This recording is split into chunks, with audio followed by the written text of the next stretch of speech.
নমস্কাৰ বন্ধু বান্ধৱীসকল, ৰঙালাও অকণমান আছিলে তাকে কাটিলোঁ, একো নাই দিয়া, একো নিদোৱেই।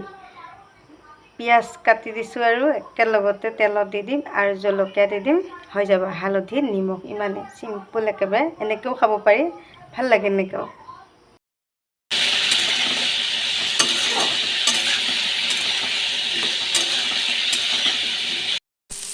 মোৰ ৰঙালাও ভাজিখন এয়া হ'লেই, সিজিলেই। ৰঙালাও দেখোন পুটুককৈ সিজি যায় আৰু তাতে কাটিছোঁ সৰু সৰুকৈ।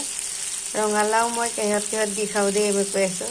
দালিত দি খাওঁ, মাংসত দি খাওঁ, মাছতো সিদিনাখন দি খালোঁ, ভাততো দি খাওঁ। মানুহজনে খাই, মই অকণমান খাই চালোঁ ভাতত দিয়া। শুকান মাছৰ লগতো তৰকাৰী বনাওঁ। তাৰপিছত আকৌ নিৰামিষ চব্জি, আকৌ এনেও আলু চয়াবিন থাকিলে চয়াবিন দিওঁ, নহ'লে ৰঙালাও আলু, জালুক, আদা, জলকীয়া, নহৰু দি। সেইকাৰণে আজি বনালোঁ পিঁয়াজ দি পেলাই আৰু জলকীয়া। তাৰপাছত মাছ কেইটামান আছে,